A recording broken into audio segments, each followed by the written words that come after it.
Hey guys, welcome back to my channel. I'm Bex, the novel Nana.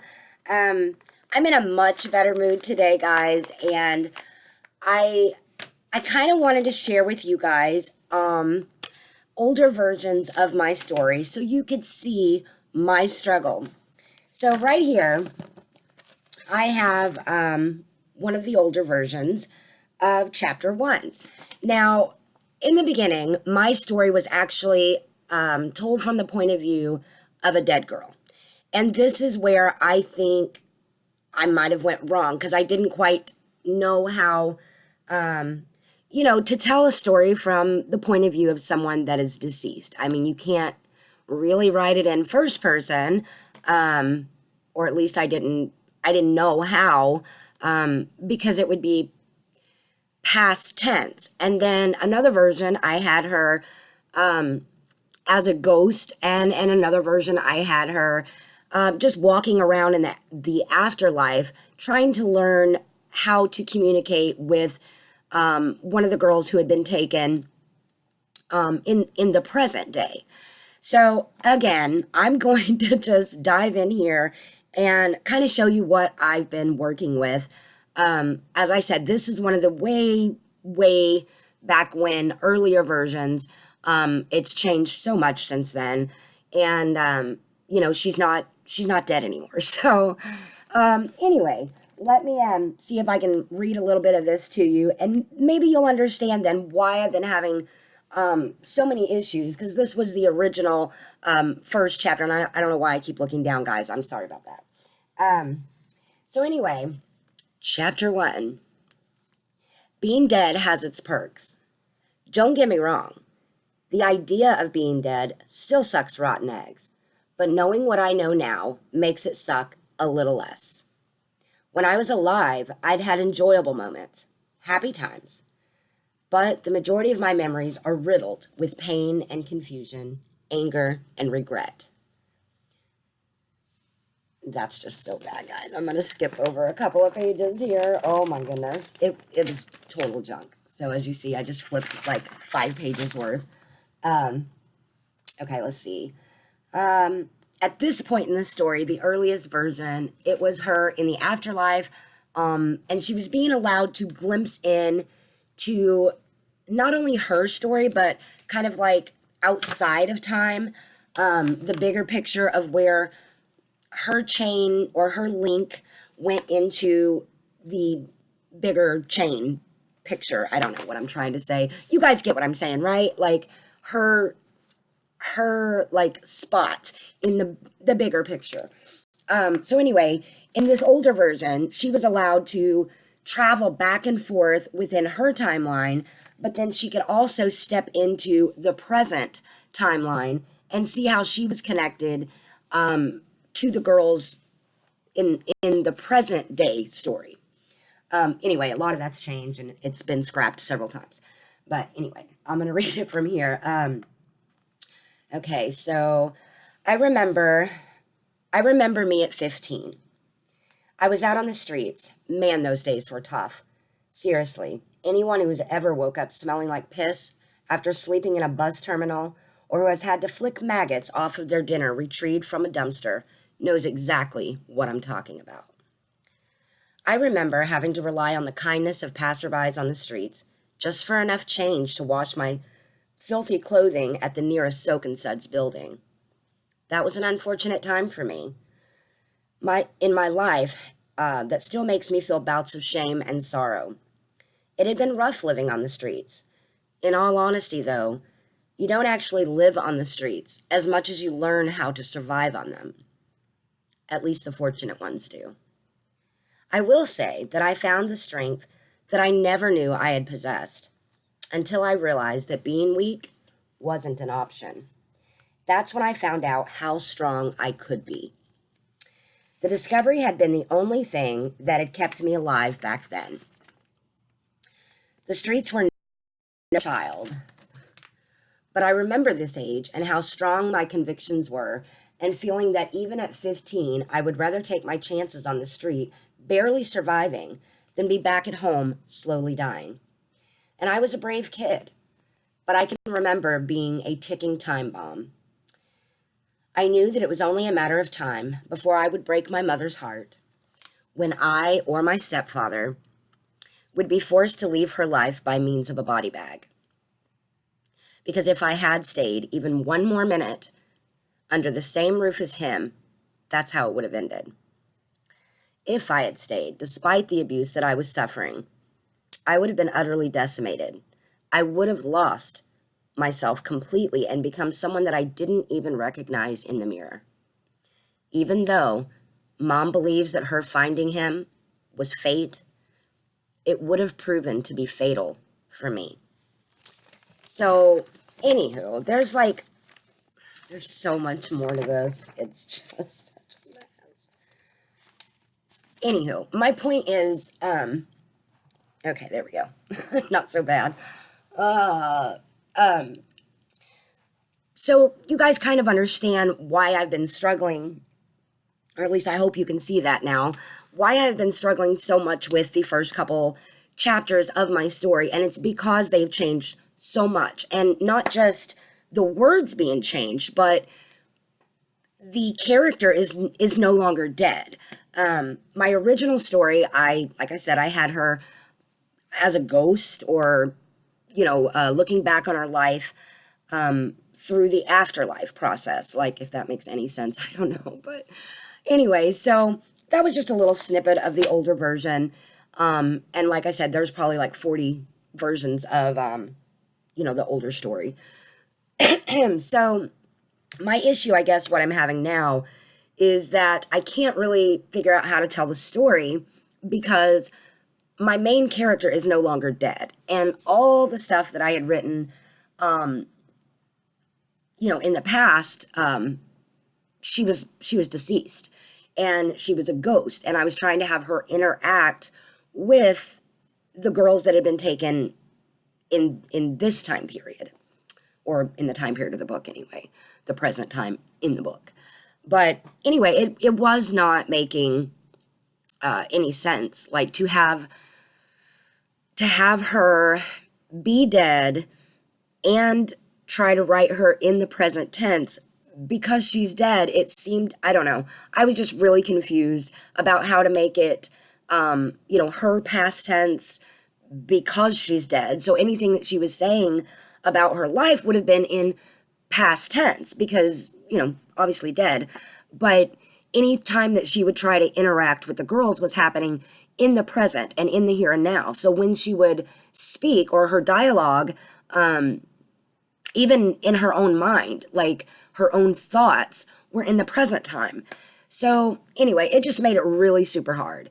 So eventually, I decided, okay, she's not dead anymore. We're just going to tell her story, and lead that into the introduction of, the man. I don't want the story to be about him per se. But considering that it's, he's the one that ties it all together. So originally my story was called Papa's Playthings. And because he was the man and they called him Papa, he would get them as little girls and then raise them, basically. It's all, it's messed up right now, but I'm trying to figure it out. And I'm hoping that by me sharing this, old piece of crap version, maybe you can understand why I had my little mental breakdown, because it's the first couple of chapters and they are so important. And if I do not get those chapters right from the get-go, then none of the rest of the story is going to make sense. It's literally trying to figure out what point in time I need to introduce, well, not just Beth, but how far in the story do I need to go before we meet the man who is he's on a crime spree for 20 years, Papa. How far in the story do I need to go before I introduce that specific character? Because in my mind, the way I had it was I needed to tell Beth's story, Elizabeth's story. I call her Beth, but she was Bethany, but then I knew a Bethany in life, and so I was like, okay, I can't have her name be Bethany anymore. But then, Elizabeth just seemed to, I don't know, grown up, kind of. It didn't sound, for her age group. I don't know. So I just shortened it and started calling her Beth. But I don't even know if that's, I don't even know if her name's going to change, or if it'll stay the same, or if it'll be some version of it, maybe Liz, or I don't know. I don't know. But anyway, my point is that, there's been so many versions of this story, and that is what's made it so difficult for me. Because even though there's this element in the story, and I would cut out Beth and her story altogether and just start with the first girl being taken. But I can't do that because Beth is the one that ties all the other girls together. Specifically, she keeps a diary. And so it's going to come into play in book 3 and in book 4, this diary. But it's just, it's really hard for me to try to, rearrange everything to make it fit. And I just wonder, is there anyone else out there that has rewritten, or revised multiple times on their first chapter? Because if I can just get past that first chapter, I'm good. I'm solid. I know I can get it done.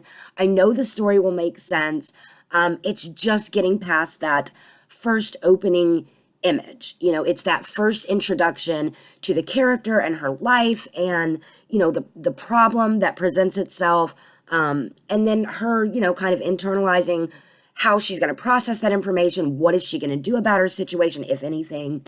And, the consequences thereof.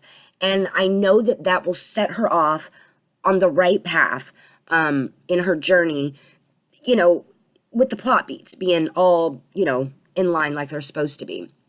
And I know that the rest of the story has that. I know that it's strong enough. I know that my issue is only the beginning. And I've tried to kind of skip over that, but the more I skip over it, the harder it is for me to go back and figure out how to start the story. So if there's anybody out there that, has this issue like me, rewriting over and over the first chapter or 2 or however many, let me know, because I would really like to understand how to get past that, that hurdle, I still haven't figured out yet if it's first person present tense, if it is, past tense, first person POV, or if it needs to be, maybe third person or omniscient, however you say it. I'm just not sure. And I've read a lot of books that, kind of play with that, that line between each of the POVs, and I don't want to head hop, but I'm kind of wondering now if I should maybe try to do the, the outside the narrator, point of view. Like, I don't know, guys, maybe I'll figure it out. Maybe you guys can help me out in the comments below. Just kind of tell me, what you found the easiest. I know that different points of view work for different people, but if there's a better way to do it, and I'm just not understanding how to stick with that original story where it is being told from a dead person's point of view, if that makes any sense. But if you can help me out, I would sure appreciate it. And if not, it's okay. I'll figure it out eventually. Anyway, thanks so much, guys, for coming back. I appreciate you guys so much. I know the last couple videos were a mess, emotionally. I was upset. I was crying. I was in the depths of despair. I was just beyond, But today's a new day, and I just woke up in such a good mood, and I know that it's gonna work out. I know that it will, and I'm feeling so good right now because I know that I'm not far from reaching that half point mark for the NaNoWriMo. I am almost at 25K, And that is mind-blowing to me. I'm so proud of myself. I know that I need, another 2,000-ish words to get me to that 25K mark. But I'm so close, guys. I'm so close. I'm so close. And so are you guys. We have one more day, and that will be the halfway mark. There's 30 days in November, right? Yes. So the 15th is tomorrow. So that will be our halfway mark. And we've almost, we've conquered the first 2 weeks, and that is an amazing feat in and of itself. And I want to say personally, I'm so proud of each and every one of you. Because if you guys are half as excited as I am, man, we should just throw a block party. I'm telling you, I'm so over the moon at this point, because I know that tomorrow I don't think I'm going to get a lot of writing done. Tomorrow I will have my grandbabies, and I want to, spend that time with them. But so today I am going to double down. I'm going to do whatever it takes. I'm going to push through. I'm going to hit whatever writing sprints I can hit. And I may do a few, on YouTube. I'll get it, guys. I might hit a few on YouTube and just watch the playback and just, kind of go along with whoever's doing them, and do it on my own here at the house. But I'm so excited, guys. And I know that my channel has been all over the place, up and downs, and nobody really wants to see somebody cry and freak out all the time. And I get that. But that's just where I was in that moment. But it's not always going to be like that. I'm a pretty happy-go-lucky kind of girl, in real life. That's, I'm bubbly, and I have a big personality, and I talk nonstop, which, that's probably pretty obvious anyway, if you've watched any of my videos, because it's, but, anyway, I don't know, guys. I just wanted to say I'm really proud of all you guys. We are almost to that halfway mark, almost to that 25K. And for those of you who have already reached 25K, mad props to you. So proud of you. You guys are killing it. But anyway, just keep each other uplifted. Check on your fellow writers, because some of us, are not okay. Some of us are not okay. Some of us need that extra bit of encouragement and that extra push, and I say, hey, we are a community. Let's act like it. Let's come together. Let's lift one another up. Let's cheer each other on, and let's do this thing. Let's put our creative minds together and just put the best out there into the world and make it a better place. I know that creativity is subjective, depending on what your creative outlet is. But the bottom line is, creativity releases something amazing into the atmosphere. And however you can harness that energy, that whatever it is, it matters, guys. It matters. There's a reason why our Creator made us with creativity. And I'm in awe, so much thoughts up in here that are like going 90 to nothing. I don't even know if my thoughts are connecting right now, if I'm making any sense, but you guys know me, this is how I am. You'll get used to me. You'll either learn to love me or you won't, and that's okay. I'm really hyper. I've had like 4 cups of coffee already this morning, and it is, well, it's not even morning anymore. So it's 11:30 something. But anyway, it's been a good start to the morning. I'm really happy, really excited. And that's really all I wanted to say, was just, you guys, we're almost there. We are almost to that halfway mark, to that 25K. I'm so excited. I'm going to double down. I'm going to do my very best today to really, sit down and hammer those words out. And you know what? If they don't make it into the book, that's okay. At least I'm getting through it. I am working through my story. I'm excited. I'm really excited, because right now the scenes that I am writing, the new scenes, they are like, they're so good. They're so good. I can't wait for you guys to read them. I'm really, really pleased with the way the middle is going right now, because I hadn't really figured out a whole lot of the middle. You know, I knew kind of where I was going in the end, and I had a pretty good idea of how I wanted the book to end, and I had a few scenes leading up to the ending that I were like, yes, you know, you got this, it's so good. And then the middle part, you know, I had, if you were to break the middle into 3 chunks, you know, I had the middle, you know, I had the middle part. But right now I am writing the stuff leading up to it and the stuff directly following it. And oh my gosh, it's just amazing. It's so fun. I'm having a blast, and I'm just so excited, guys. I hope you guys feel that way about your stories. And you know, mine may be crap right now for all I know, but in my mind, I'm just really, I'm just happy, guys. It's a good day. You know, I started off the day right. And I need to learn how to do that every single day, because what a difference it makes. You know, for me, it's my faith. When I start off the day with a grateful heart, and when I start off the day just even saying something as simple as, you know, this is the day the Lord has made, I will rejoice and be glad in it. When I start my days off that way, what a difference. I don't know, guys. There's just something about the name of Jesus. I don't know. It's so powerful, and it just can turn my whole day, my whole mood around. It starts my day off in such a good direction. And I know I'm rambling. I'm sorry, guys. I'll go ahead and let you go. Happy writing. Have a great day.